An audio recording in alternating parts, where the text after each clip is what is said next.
அனைவருக்கும் அன்பார்ந்த வணக்கங்கள்.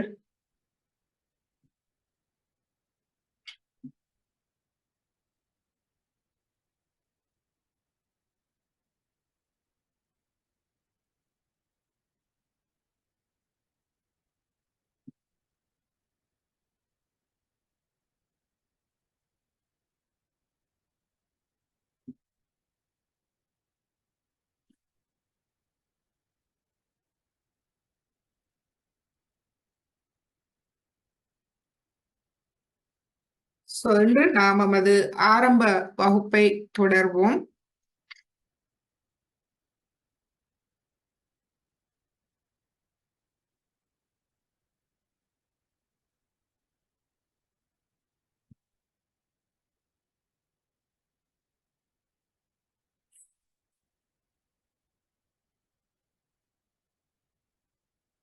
கடந்த வகுப்புகளில் நாம்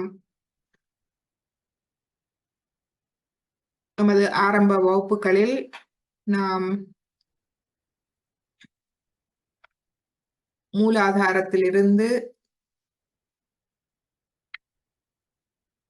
சஹஸ்ராரம் வரை நாம் பார்த்தோம்.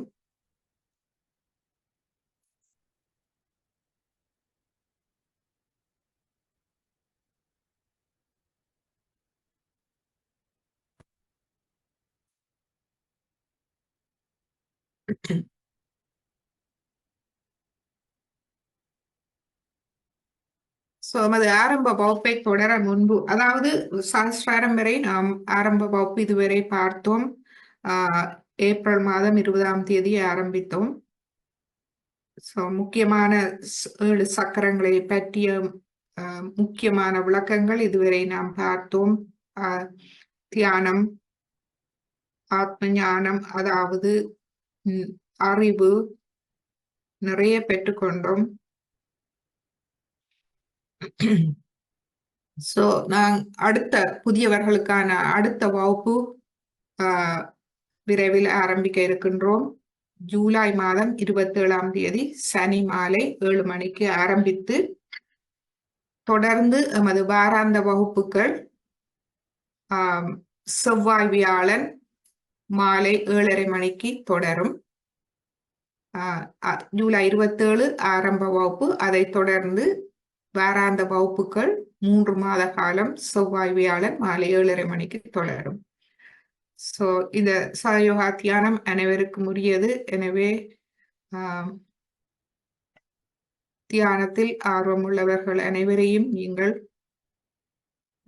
அனைவருக்கும் நீங்கள் அழைப்பை கொடுக்கலாம், இந்த தகவலை அறிவிக்கலாம்.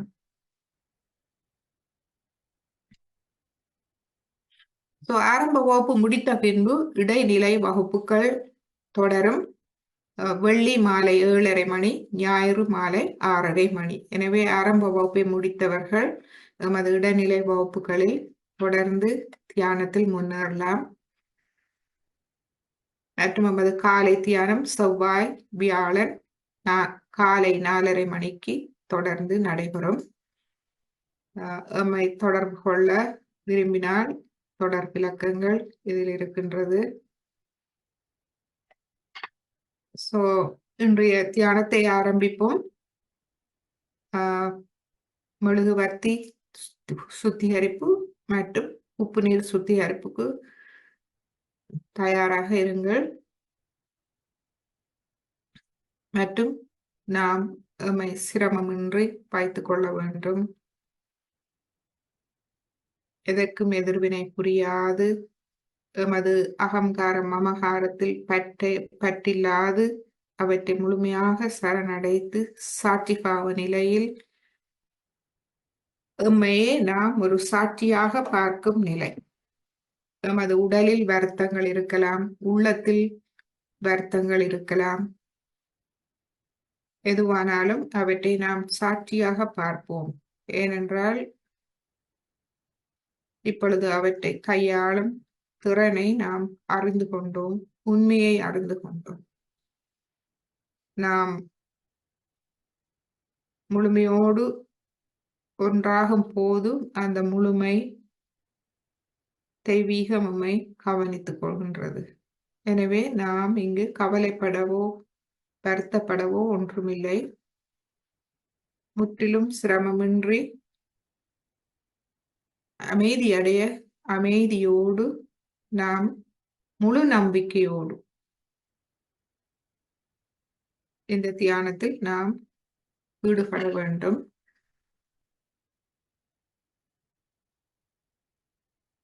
கடந்த வகுப்பில் மந்திரம் என்றால் என்ன என்று பார்த்தோம். 21 சக்தி மையங்களுக்கு உரிய உறுதிமொழிகள் மூலமாக தியானத்தை தொடர்ந்தோம். எனவே இந்த மந்திரங்கள் என்பது நமது ஆத்மாவின் வெளிப்பாடு, நுண்ணதிர்வுகளை கொண்டவை. இவையே மந்திரங்களாகும். நமது இதயபூர்வமான பிரார்த்தனைகள், உறுதிமொழிகள் சமஸ்கிருத மந்திரங்களுக்கு சமமானவை. மற்றும் சமஸ்கிருத மந்திரங்கள், அதாவது மந்திரங்கள் நமது பிரார்த்தனை உறுதிமொழிகளை நாம் சமஸ்கிருதத்தில் ஒரு பாடலாக செய்யுளாக சொல்லும் போது அது கூட அந்த ஒலி நமது சக்கரங்களில் கூட விளைவுகளை ஏற்படுத்துகின்றது. ஏனென்றால் குண்டலினி எண்ணெய் சக்கரங்களுக்கூடாக செல்லும் போது ஒலி எழுப்பப்படுகிறது. இந்த ஒலிகளே தேவநாகரி மொழியின் உயிரெழுத்துக்களாக வந்தவை. சமஸ்கிருத மொழி அதிலிருந்து வந்தது. எனவே சமஸ்கிருதத்தில் சொல்லும் போது அது தெய்வீக மொழியாகின்றது, குண்டலினி எண்ணெயின் தெய்வீக மொழியாகின்றது. எனவே அது கூட நேரடியாக பயனை தரக்கூடியதாக இருக்கின்றது. மற்றும் ஸ்லோகங்கள், பாடல்கள், இசை இவை புனிதர்கள், ஞானிகள் அவதாரங்களால் நமக்கு தரப்பட்ட ஸ்லோகங்கள். அவர்களுடைய அனுபவங்களை அவர்கள் ஸ்லோகங்களாக, பாடல்களாக, இசையாக பரம்பொருளோடு ஒன்றாகும் அந்த அனுபவத்தை நமக்கு வெளிப்படுத்தி இருக்கின்றார்கள். அவையும் மிக தூய ஆத்மாவின் வெளிப்பாடு, நுண்ணதிர்வுகளை, அதாவது தெய்வீகத்தின் அன்பு அலைகளை கொண்டவை. அவை நமது தியானத்தில்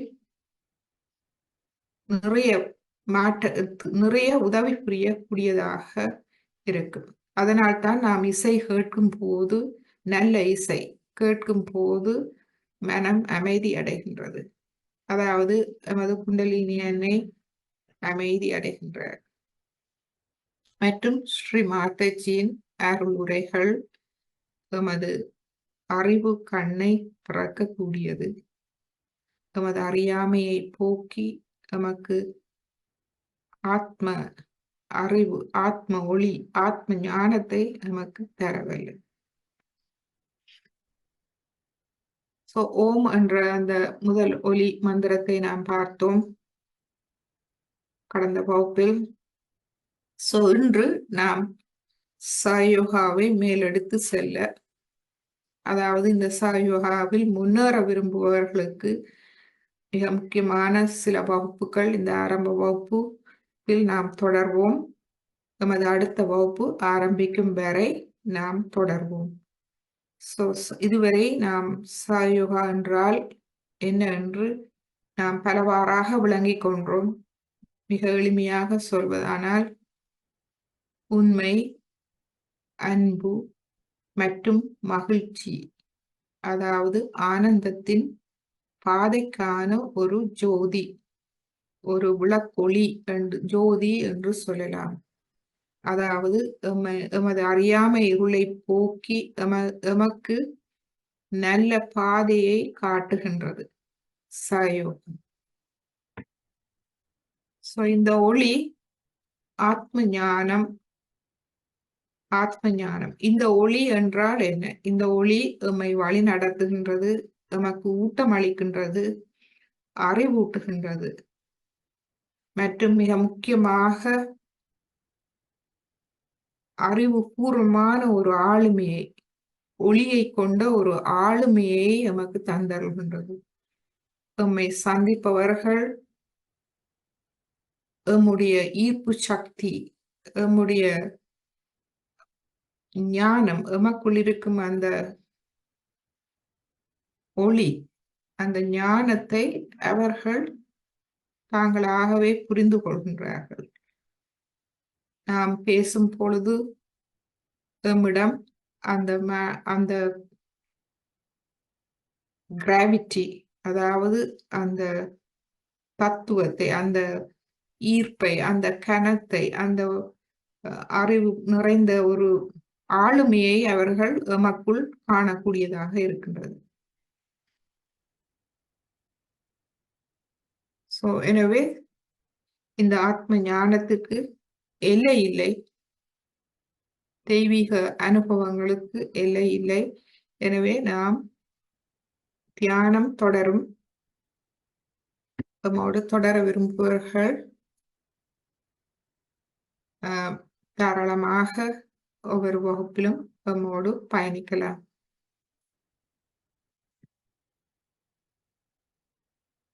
இப்பொழுது நாம்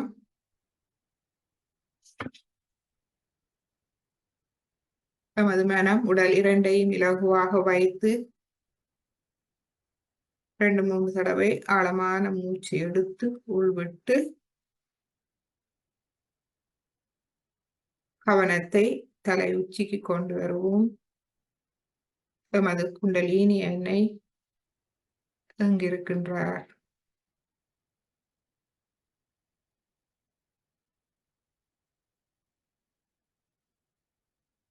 இப்பொழுது அன்னையை எழுப்பி கவசம் இட்டுக் கொள்வோம். முதலாவது முறையாக மெதுவாக முள்ளந்தண்டு வழியாக மேலெடுத்து தலை உச்சியில் நாம் ஒரு முடிச்சு போட்டுக்கொள்வோம். கையை கீழே கொண்டு வருவோம்.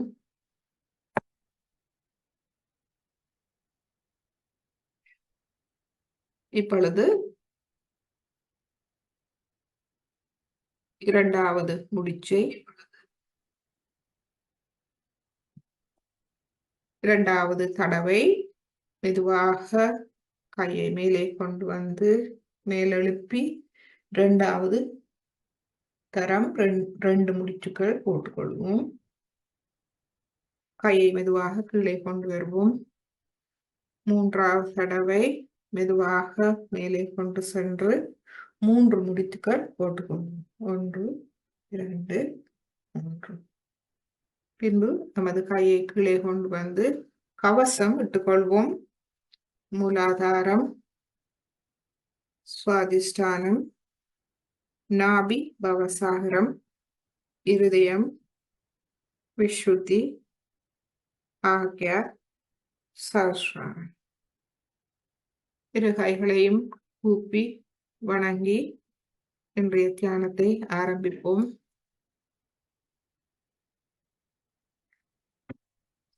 எம்மை சமநிலைப்படுத்தல். நமக்கு தெரியும் சமநிலைப்படுத்தல் என்றால் நமது இடது நாடி வலது நாடியை நாம் சமநிலைப்படுத்த வேண்டும். இடது நாடி எமது கடந்த கால வாழ்வின் அனைத்தும் வாழ்வின் ஞாபகங்கள், தாக்கங்கள் அனைத்தும் மமகாரமாக எமது தலையில் இருக்கின்றது. அதேபோல் எமது வலது நாடியின் தாக்கங்கள், எதிர்கால வாழ்வை பற்றிய பிரச்சனைகள், பயங்கள் மற்றும் அந்த எதிர்காலத்தை பற்றிய பயம், பிரச்சனைகள் வருவது நான் தனித்தவன் என்ற எண்ணம், அகங்காரம், இவை அனைத்தும் எமது வலது நாடியின் முடிவில் அகங்காரமாக எமது தலையில் இருக்கின்றது. இவை இரண்டையும் நாம் சமநிலைப்படுத்த வேண்டும். நாம் இப்பொழுது எமது கால்களை உப்பு நீரில் வைப்போம்.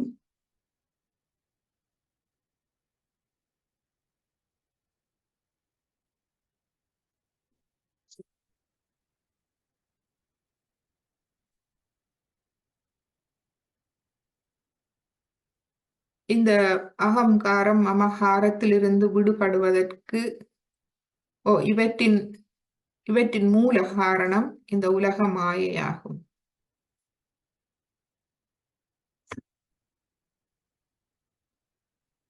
இந்த உலக மாயை எம்மை உண்மையை அறிய விடாது நாம் அதற்குள் சிக்கிக் கொள்கின்றோம்.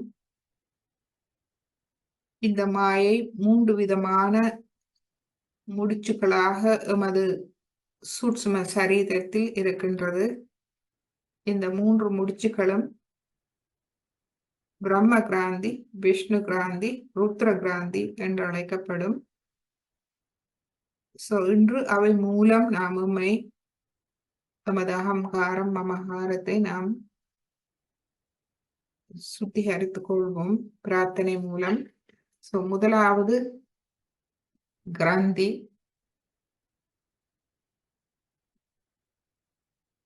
இது நமது மூலாதார சக்கரம், அதாவது குண்டலினி மூலாதார சக்கரத்துக்கும் சுவாதிஸ்தான சக்கரத்துக்கும் இடையே இருக்கின்றது.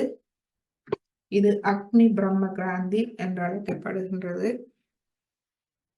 இதில் எமது வலது கையை நாம்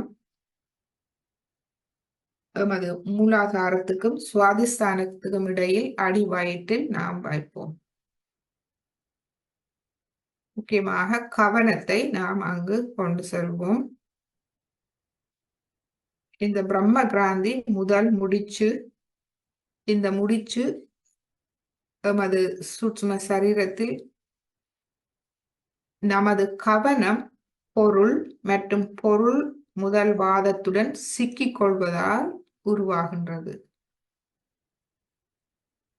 நாம் உலக பொருட்களில் பற்று கொள்கின்றோம். அந்த பற்றுதலால் ஏற்படுகின்றது. இது மூலாதாரத்தில் இருந்து தொடங்கி இடது நாடி வழியாக மேல் சென்று மமகாரத்தை உருவாக்குகின்றது. அதன் செயலால் நாம் ஆத்மாவின் பார்வையை இழக்கின்றோம். அதை முறியடிக்க நாம் நம் கவனத்தை ஆத்மாவின் மீது வைக்க வேண்டும், உலக விஷயங்களில் அல்ல.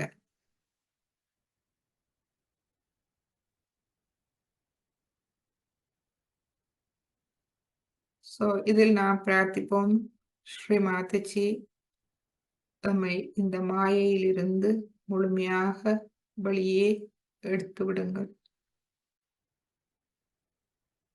எமது கவனம் உலக விஷயங்களில் சிக்கிக்கொள்ளாது எமது ஆத்மாவின் மேல் இருக்க நமக்கு அருள் புரியுங்கள்.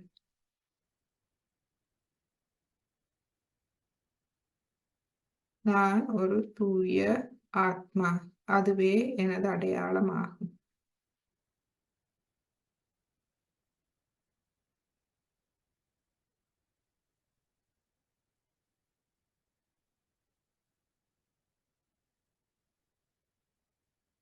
சிறிது நேரம் நாம் தியானிப்போம். இப்பொழுது நமது இடது கை, 5 விரல்கள், உள்ளம் கை, மூலாதாரம் மற்றும் வலது கை இருக்கும் இடத்தை நாம் அவதானிப்போம்.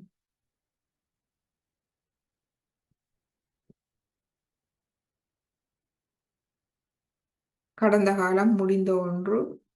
அதில் நாம் எப்படி இருந்தோம் என்பது இப்பொழுது முக்கியமற்றது. நமது உபாதைகள், பிரச்சனை, கடந்த கால பாதிப்புகள் அனைத்தும் முடிந்துவிட்டது. எமது பாவங்கள் அனைத்தும், பிழைகள் அனைத்தும் மன்னிக்கப்பட்டு விட்டது.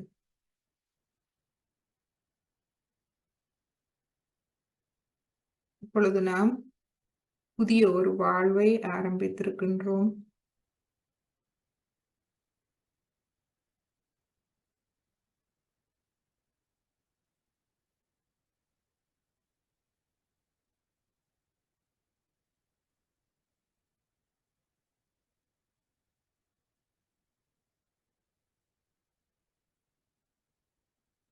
இப்பொழுது எமது இடது கையை நாம் அடுக்கிக் கொண்டு வருவோம்.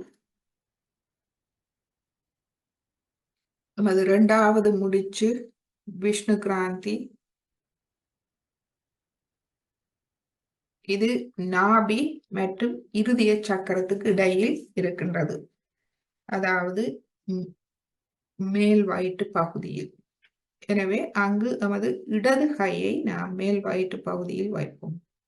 வலது கை மடியில், இடது கை மேல் வயிற்று பகுதியில். இந்த இரண்டாவது முடிச்சு இந்த உலகில் எதையாவது செய்யலாம் மற்றும் எதையாவது சாதிக்கலாம் என்று நாம் நினைக்கின்றோம். அதாவது நாம் தனித்தவர்கள், நாமே அனைத்தையும் செய்ய வேண்டும் என்று நாம் பிரயத்தனப்பட்டு முயற்சிக்கின்றோம். நாம் எவ்வளவு அதிகமாக சிந்தித்து பாடுபட்டு நமது லட்சியங்களுடன் வாழ்கிறோமோ அவ்வளவுக்கு அதிகமாக அதன் செயல் வலது பக்கம் நகர்ந்து அகங்காரத்தை உருவாக்குகின்றது. இந்த இரண்டாவது முடிச்சை மனிதர்களால் உடைக்க முடியாது, கடவுளால் மட்டுமே முடியும். எனவே இங்கே நாம் நம்மை மதிக்க வேண்டும் மற்றும் கடவுளிடம் நம்மை ஒப்படைக்க வேண்டும்.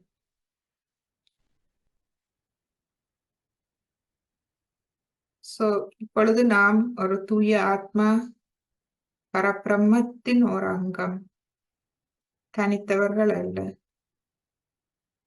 மற்றும் நாம் ஒன்றும் செய்வதில்லை.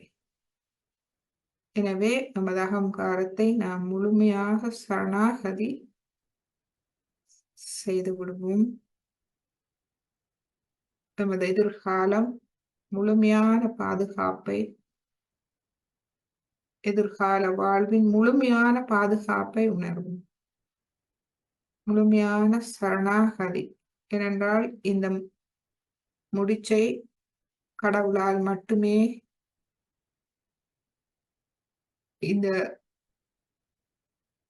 இந்த மாயையிலிருந்து நம்மை விடுவிக்க முடியும்.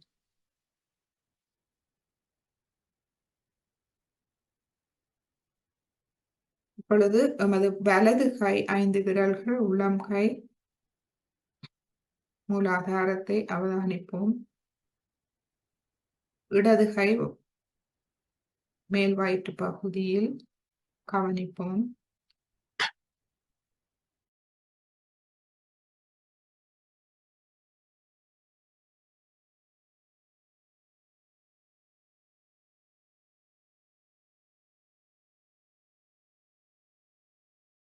இதில் சிறிது நேரம் தியானிப்போம்.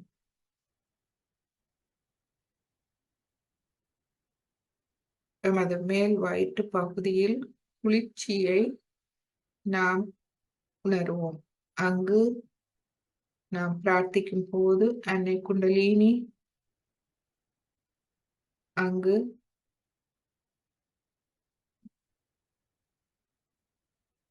குண்டலினியை நாம் அங்கு வரவேற்போம், எதிர்பார்ப்போம். அன்னையே வந்தருளுங்கள், வந்தருளி என்னை இந்த மாயையிலிருந்து முழுமையாக மீட்டெடுங்கள்.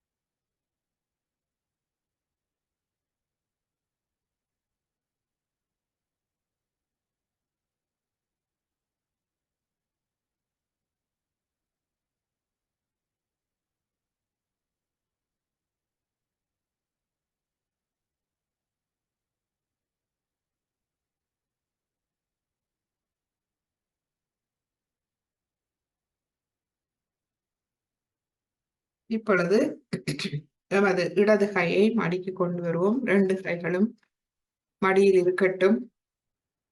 எமது 3வது முடிச்சு ருத்ர கிராந்தி.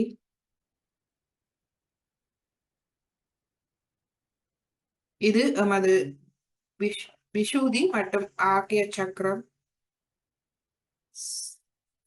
சந்திக்கும் போது எமது ஆகிய சக்கரத்துக்கும் சஹஸ்ராரத்துக்கும் இடையில் ஏற்படுகின்றது. சஹஸ்ராரத்துக்கும் இந்த ஆகிய சக்கரத்துக்கும் இடையில் இருக்கின்றது. நாம் இந்த மாயையை கடக்க வேண்டும். இந்த மாயை இது மூன்றாவது மற்றும் கடைசி முடிச்சு. தேடுவதில் உள்ள செயற்கை தன்மை காரணமாக மத்திய நாடியில் ஏற்படுகின்றது. அதாவது நாம் உண்மையை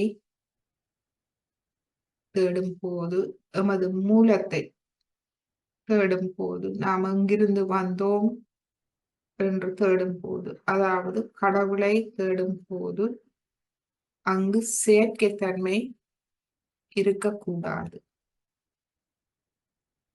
நாம் தேடுவதில் உண்மையாகவும் நேர்மையாகவும் இருக்க வேண்டும்.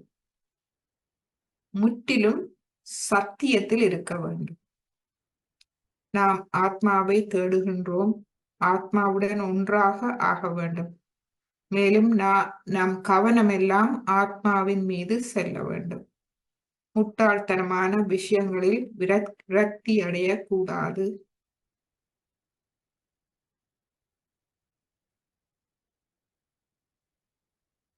நாம் இதற்கு வழிகாட்டும் எமது குருவை நாம் முழுமையாக அங்கீகரிக்க வேண்டும். அவரை முழுமையாக அறிந்து கொள்ள வேண்டும். முழுமையான பணிவோடு சரணாகதியோடு நாம் முழுமையாக அறிந்து கொள்ள முயற்சிக்க வேண்டும். எம்மை நாம் அறிந்து கொள்வதோடு தெய்வீகத்தை அறிந்து கொள்ள நாம் எப்பொழுதும் தூய விருப்பத்தோடு இருக்க வேண்டும். தமது கவனத்தை முழுமையாக சஹஸ்ராரத்தில் வைத்து இதில் நாம் பிரார்த்திப்போம். தாயே, இந்த மாயையிலிருந்து எம்மை முழுமையாக விடுவித்து விடுங்கள். எமது தேடுதலில் உண்மையை தந்தருளுங்கள். அதில் எந்த செயற்கை தன்மையும் இல்லாது தூய்மை, நேர்மையை தந்தருளுங்கள்.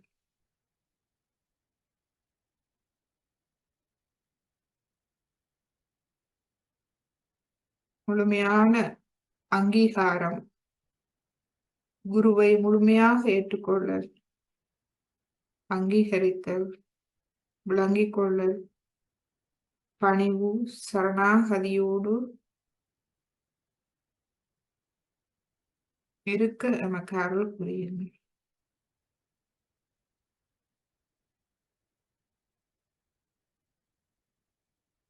சஹஸ்ராரத்தில் முழுமையான கவனத்தை வைத்து அவதானிப்போம். அதே நேரம் நமது இரு கைகளையும் அவதானிப்போம்.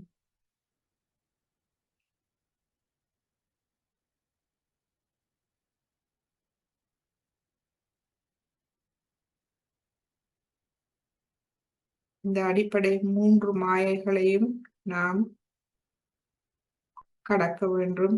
நமது மமகாரம், அகங்காரம் அவற்றை இலகுவாக சரணாகதி செய்து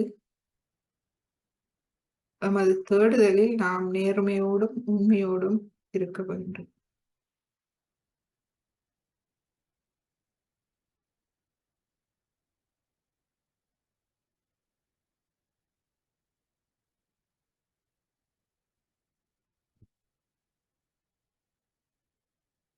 இந்த தியான நிலையில் நாம் ஸ்ரீ மாதாஜியின் ஒரு அருள்வுரையை கேட்போம்.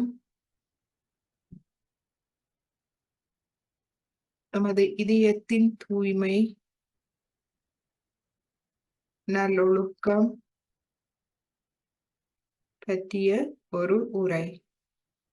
மீண்டும் ஸ்ரீ மாதாஜியின் அருள் உரைகள் ஆத்ம ஞானம் நிறைந்தது, எமது அறியாமையை போக்க வல்லது, தெய்வீக நுண்ணதிர்வுகள் நிறைந்தது. அவருடைய உரைகள் கேட்கும் போது அவர் சொல்லும் விடயங்களை நாம்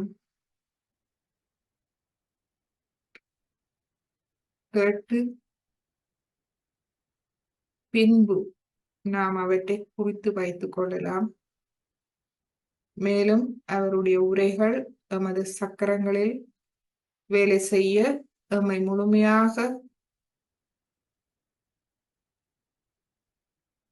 முழுமையாக வெளிப்படுத்தி தியான நிலையில் நாம் கேட்போம். தமிழில் சப்டைட்டில் இருக்கின்றது. எனவே கண்களை திறந்து நீங்கள் கேட்கலாம், பார்க்கலாம் உரையை.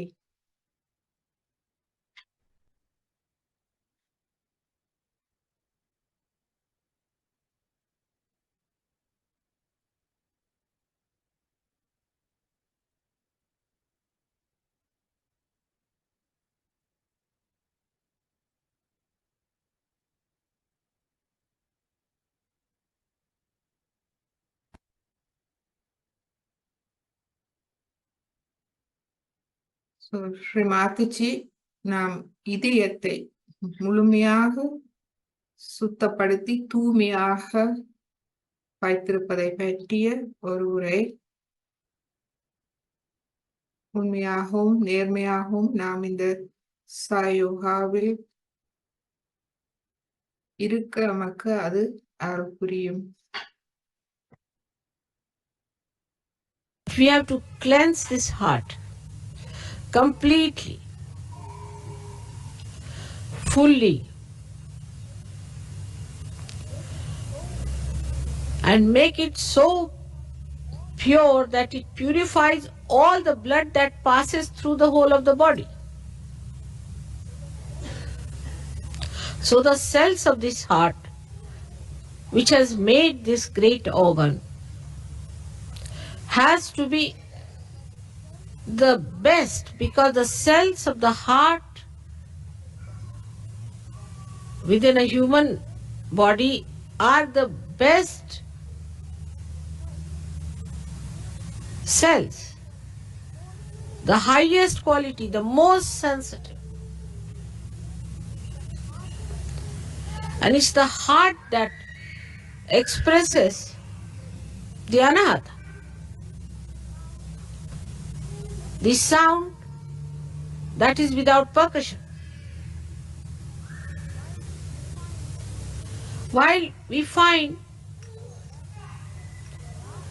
that there are some people of caliber, there are, but others talk more, show off more, and do not have the caliber. Now, to achieve that caliber should be possible, because you are born on this special land of England. That possibility must be built within you. But then what is lacking? Why is it that with all the possibility, with all the great background, with all the merits to be here, why is it we find that Saj Yogis for years together do not come up to many others? What is the reason? Heart, if you see, has a pulse rate, and it moves with a certain sound, and you can even get it onto a graph, and it is so systematic, it is so regularized, it is so disciplined, that even a slightest murmur or slightest change shows on the graph. It's a very sensitive thing, and that is what is lacking here, is that discipline of the heart. It's an erratic, funny heart which swells up in ego. And whatever one may talk, this is another reading people have, that whatever you may tell them, that time seriously they listen to you, and second moment it has no effect on them. So this is another thing we should see, that if it is within us, let us understand that what we lack is disciplining. And that disciplining has to come, otherwise our caliber cannot improve.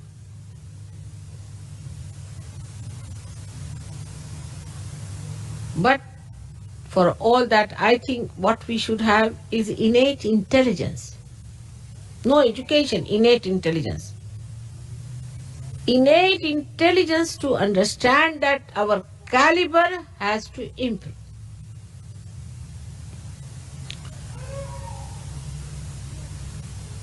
Now here pulsates the spirit.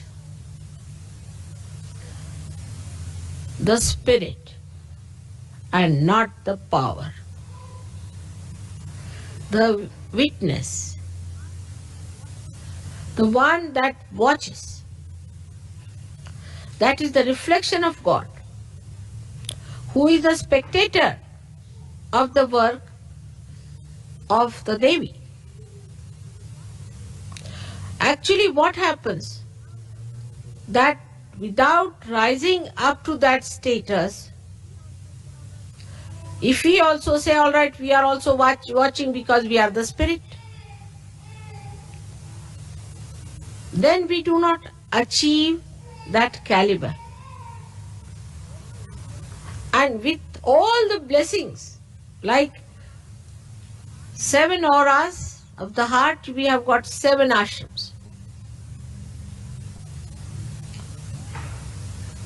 We do not understand that we all have to discipline ourselves only to take advantage or to be in the Sahajoga, to claim that you are a Sahajogi is not a sign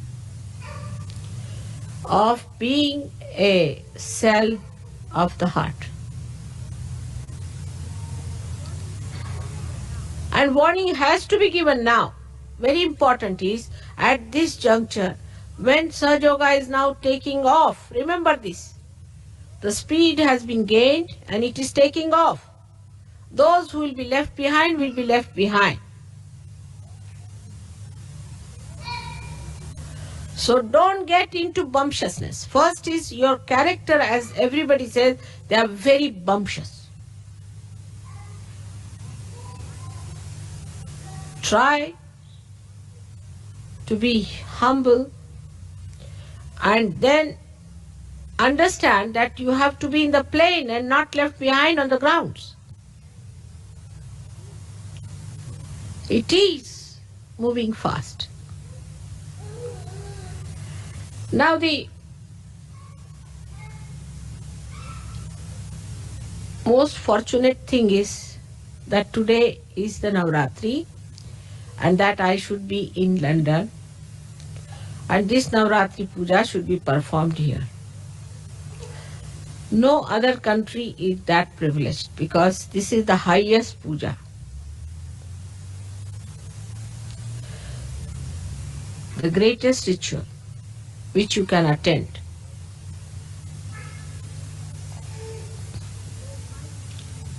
So why do we do Navratri?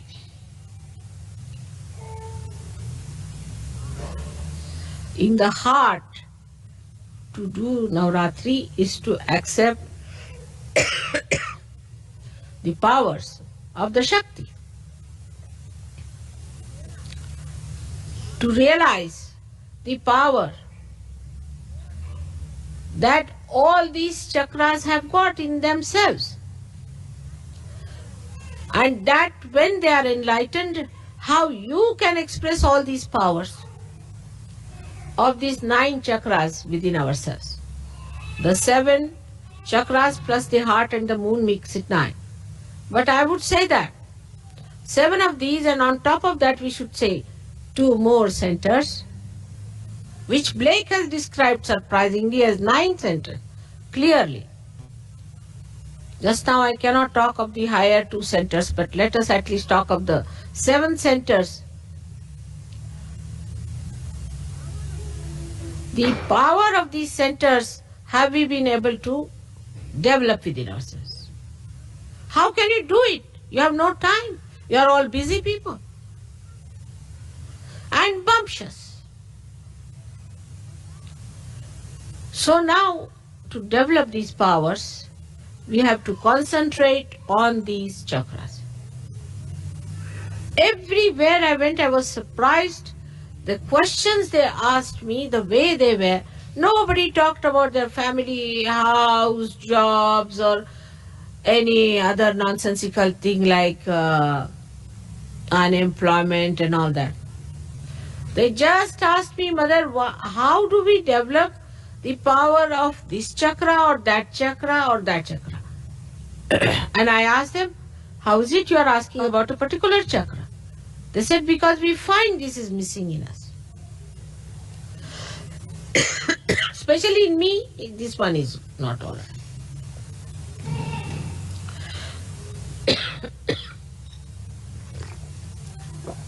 This is another negativity to make my throat all right.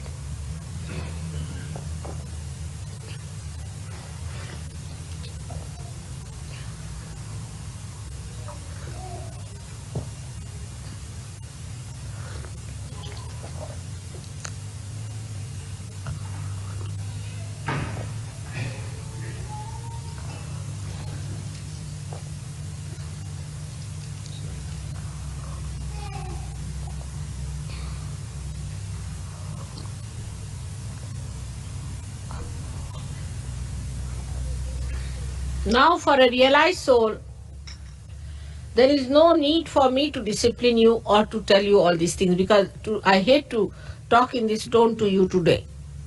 But I have discovered that if I do not warn you now, tomorrow you will blame me that I did not warn you. Take it as a serious warning.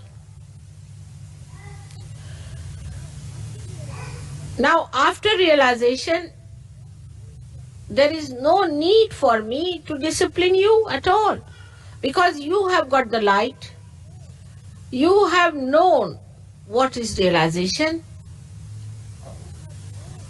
You have known what it means to be realized. And you have also known how much you have gained out of it, how much your personality has improved. But there is something more that has to be done.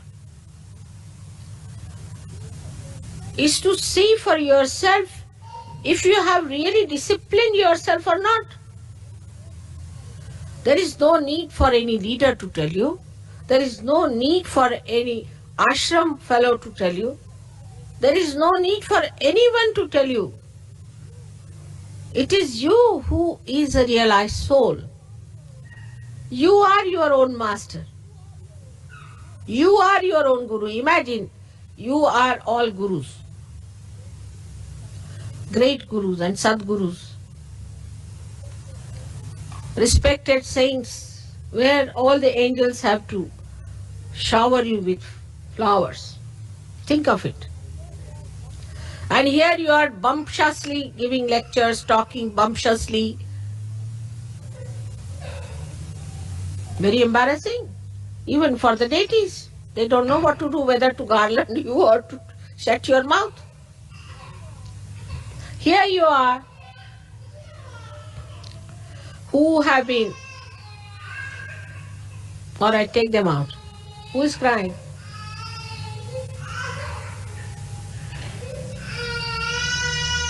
That is child.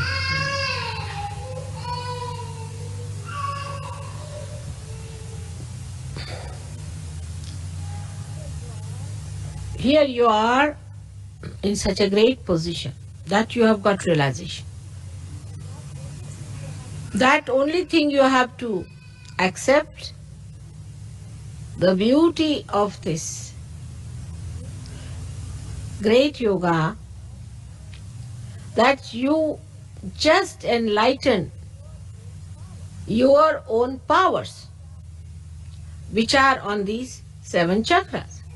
Now let us see, the first chakra belongs to the power of Gauri, the power of the mother of Sri Ganesh.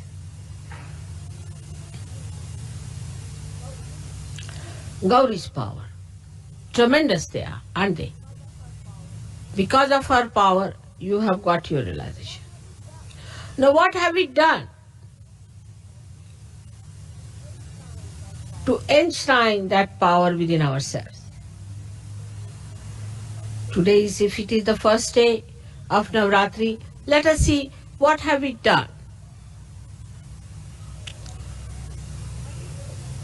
Have we been able to develop our innocence within ourselves?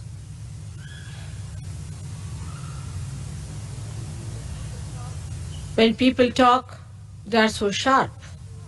How can you be sharp if you are innocent? They are so bumptious. How can you be that if you are innocent? People play games. How can you do that if you are innocent? Harm each other. How can it be if you are innocent? So first of all, you have to see yourself that the power of innocence, if it has to live, all the rest of the nonsense has to go away. If you want to have the innocence, all that is anti-innocence has to be dropped out. I can understand about people who are ignorant, who have ignorance. Then in ignorance, of course, how will they talk of innocence? But you are not ignorant people. You are knowledgeable. You've got your enlightenment. And the power of innocence is so great. It makes you absolutely fearless. Not bumptious, but fearless.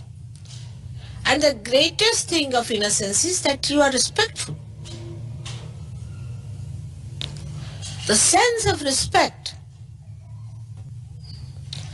if it is not developed within you, if you cannot develop the sense of respect for other Sahajogis, for other people, for the ashrams, for the discipline and your own self-respect, then it is of no use even talking of Sahajoga, because that's the very beginning of it. First, you do not respect, all right. You are bumptious, all right. You are in a big fool's paradise, as they call it, riding a fast horse. All that is there is all right, is forgiven. But once you have seen the light, you must try to get rid of all the snakes that you have been holding on to.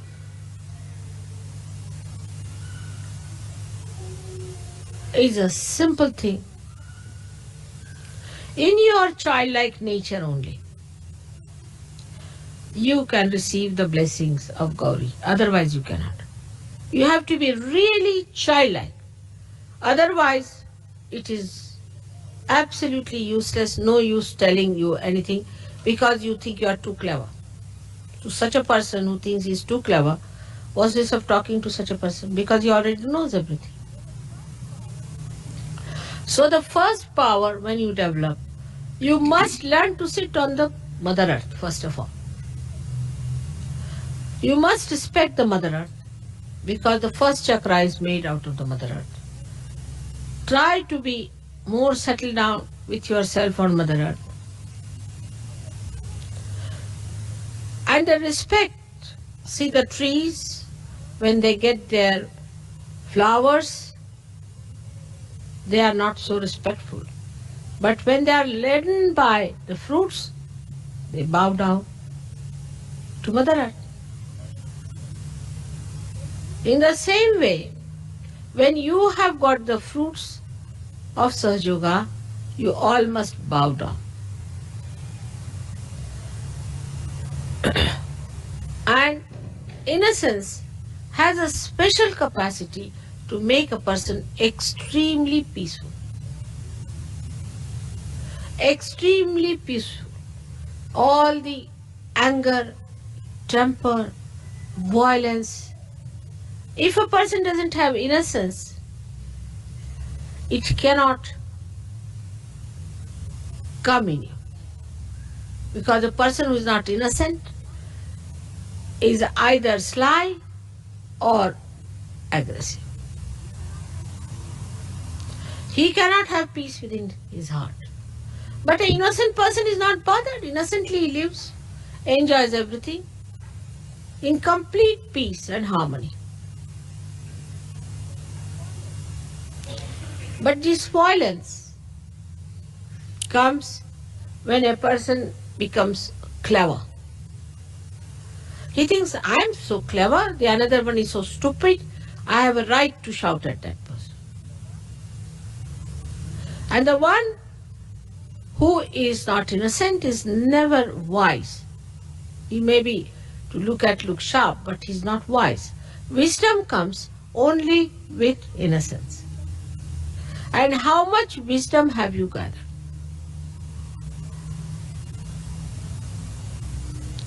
That is what one has to see. When your power of innocence increases, wisdom is apparent. People say that fellow is very wise. For example, if somebody is crying about his wife, a wise person will say, oh Baba, just look at this, still busy with his wife. Another one is crying about his house or something, he'll say, oh, look at this one, still busy with the house. There is no end to it. I have known people who get so swollen up that they think they must give a big lecture for 1 hour on Sahaja. Unless until they have given 1 hour lecture, they do not think their ego has manifested itself fully. But a wise person, he doesn't have to talk or speak or do anything. He impresses his silence, his wisdom on others much more easily. And that is what we have to see. Have we been able to discipline ourselves? Because our growth is very much in the beginning of it. We have to grow quite a lot. And people don't understand this point. In an atmosphere of egoistical temperament, that you have to grow. You have not yet grown. You have to grow a lot. And when you grow, you find this wisdom really fragrant with compassion. Your wisdom is fragrant with compassion. Such beautiful compassion can emit through your being that anybody who comes in contact with you will feel your auspiciousness. But again, you must give due respect to your self-realization and to yourself. That is the first thing you have to do, is to meditate. Somebody sent me a letter and I saw the vibrations were horrid. I said, what's the matter with this gentleman? His vibrations are so horrid. What is he doing?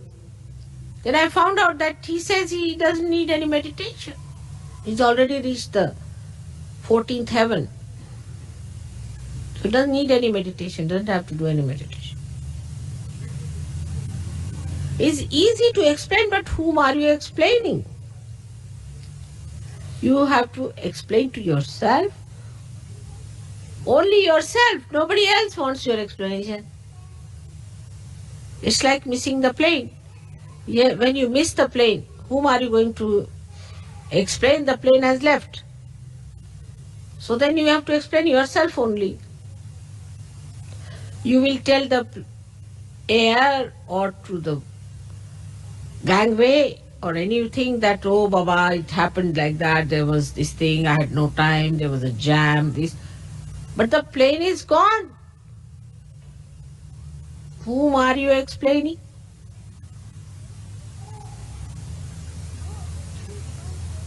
So everyone should meditate every day.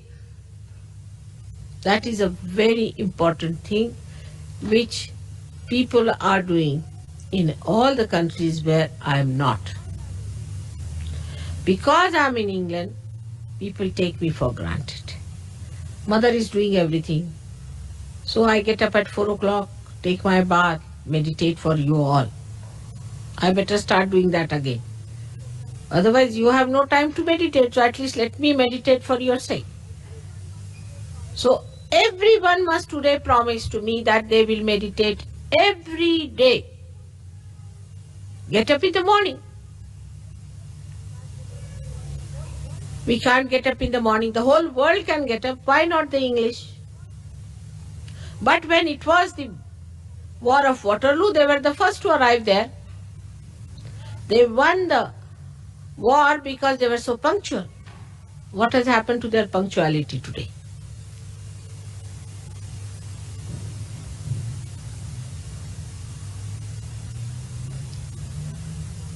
We are not drinking. We do not have hangovers. We don't sleep late.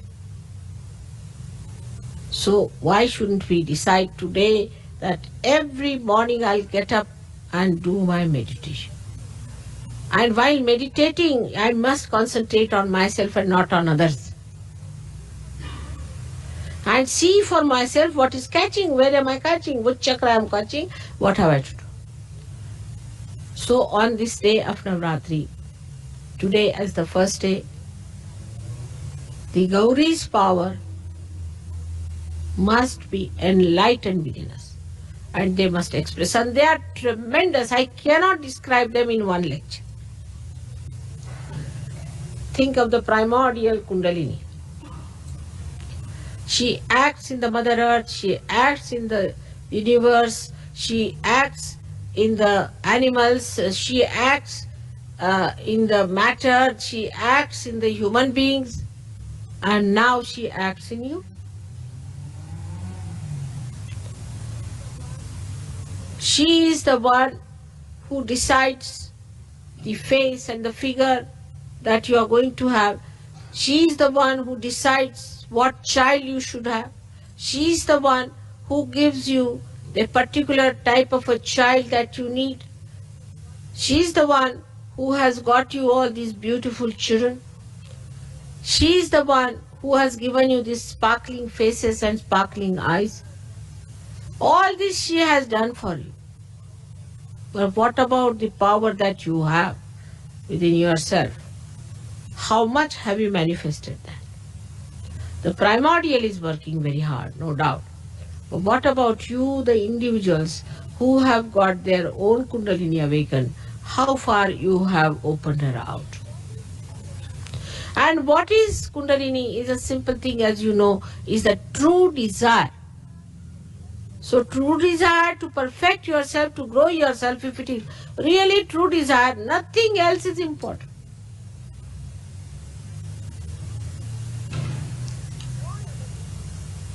All other desires are secondary and tertiary. The most important desire is to grow. And for whose advantage? Is the advantage of yours. And in your advantage, only the advantage of the whole world rests. Sahajogis today represent the growth of this universe, the growth of the human race. Do you follow this point? That you are playing such an important role at such a crucial time when the world is about to collapse.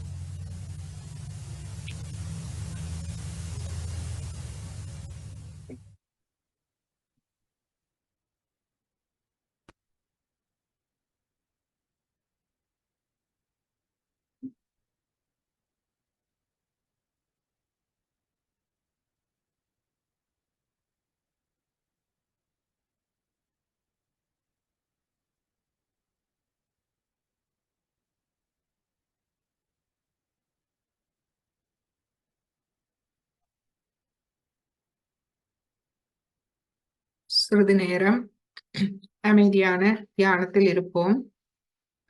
இந்த இசையை கேட்டு தொடர்ந்து தியானத்தில் இருப்போம்.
இப்பொழுது நாம் குண்டலினி அணை எழுப்பி மெதுவாக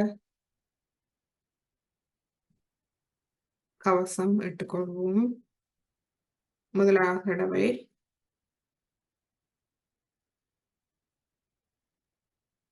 இரண்டாவது தடவை, மூன்றாவது தடவை.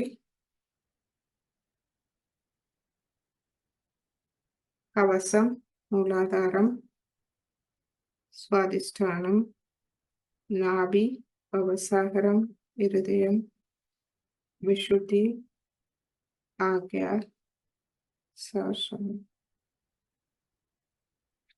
இரு கைகளையும் கூப்பி வணங்கி இன்றைய தியானத்துக்கு எமது தீபமான நன்றிகளை எமது குருவும் அன்னையுமான ஸ்ரீமாதாஜிக்கு தெரிவிப்போம்.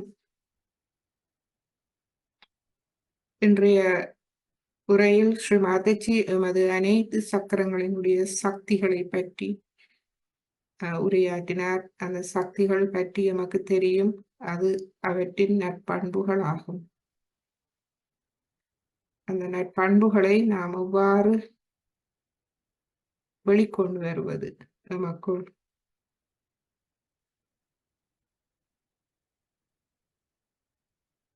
ஒழுக்கம், ஸ்ரீமாதாஜி எமது பேச்சு நடத்தையில் ஒழுக்கம் மட்டுமல்ல, இதயத்தின் ஒழுக்கம், தூய்மை. மற்றும் ஒரு உதாரணம் கூறினார், மூலாதார சக்கரம், குழந்தை உள்ளம், களங்கம் இல்லாத, கள்ளம் கபடம் சூதுவாது இல்லாத குழந்தை உள்ளம். அதை விருத்தி செய்வதற்கு அதற்கு எதிரானவற்றை நாம் கைவிட வேண்டும். இவ்வாறான நடைமுறை விளக்கங்கள் ஸ்ரீமாதாஜி அருமையாக தந்திருக்கின்றார். இவ்வாறு ஒவ்வொரு சக்கரங்களுக்கான உரைகளையும் நாம் கேட்கும் போது அந்தந்த சக்கரங்களே குணாதிசயங்களை, பண்புகளை எவ்வாறு நாம் வெளிக்கொண்டு வர முடியும் என்பதை நடைமுறை ரீதியாக ஸ்ரீமாதாஜி நமக்கு விளக்கி இருக்கின்றார். இவற்றை நாம் அறிந்து இவற்றை எவ்வாறு நாம் உள்வாங்குவது, அதற்கு தியானம் அவசியமாகின்றது. தியானம் என்றால் அமைதி நிலைக்கு நாம் செல்ல வேண்டும். நமது அகங்காரம், மமகாரத்துக்கு அப்பால் நாம் சென்று எம்மை முழுமையாக அந்த தெய்வீக சக்தியிடம் விட்டுவிட வேண்டும். சரணாகதி, அந்த சக்தி எம்மில் வேலை செய்ய நாம் விட்டுவிட வேண்டும். இந்த தியானம் எவ்வாறு வேலை செய்கின்றது என்றால், அதற்கு விளக்கம் தியானித்த பின்பு நாம் அதன் பலனை அனுபவிப்பதன் மூலமாகவே நாம் அதை எமக்குள் நிரூபித்துக் கொள்ளலாம். எனவே அனைவரும் உள்ளாய்வு செய்யலாம். சாயோகாவுக்கு வந்த பின்பு நான் என்ன பயனை பெற்றுக்கொண்டேன்? முக்கியமாக நாம் அமைதி நிலையை அடைந்தோம். அறிவு கண் நமக்கு திறந்திருக்கின்றது, அதாவது அறிவை நாம் பெற்றிருக்கின்றோம். அந்த அறிவு வளர வளர அந்த அறிவு நமக்கு அனுபவ ரீதியாக நமக்குள் நிரூபிக்கப்படுகின்றது. அதனால் நமக்குள் தன் நம்பிக்கை, இறை நம்பிக்கை வளர ஆரம்பிக்கின்றது. அதனால் நாம் அமைதி நிறைந்த, அறிவு நிறைந்த ஒரு ஆளுமையாக மாறுகின்றோம். இதுவே நமக்கு சாயோகா எமக்குள் வேலை செய்கின்றது என்பதற்கான நிரூபணமாகும். மற்றும் புதியவர்களுக்கான வகுப்புகள் நாம் ஆரம்பிக்க உள்ளோம்.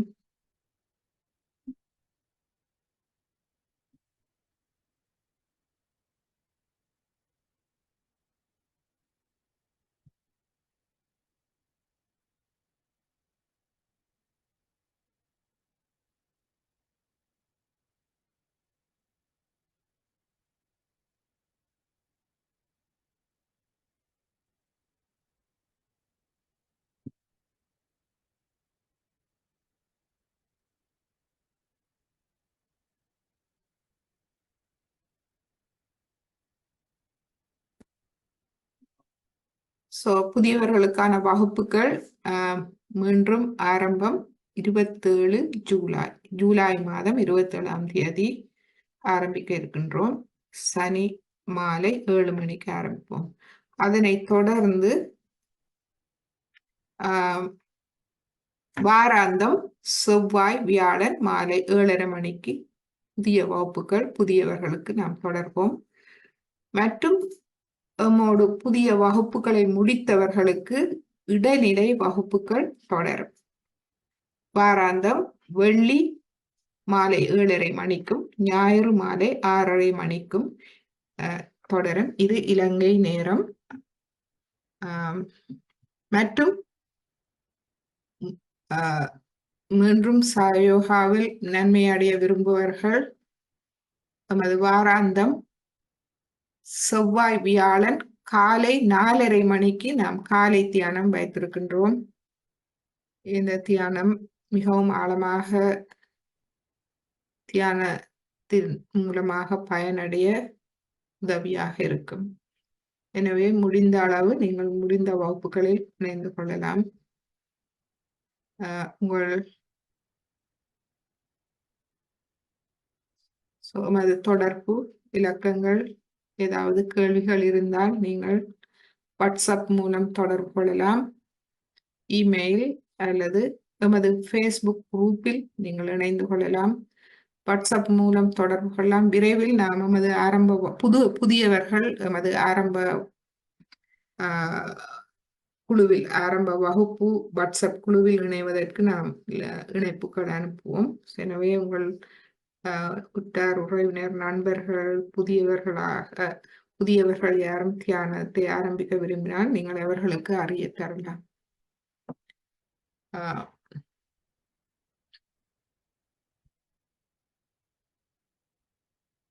இப்பொழுது ஃபேஸ்புக் அன்பர்கள் எமது ஒளிபரப்பை நாம் நிப்பாட்டுகின்றோம். நமது அடுத்த வகுப்பில் நாம் சந்திப்போம்.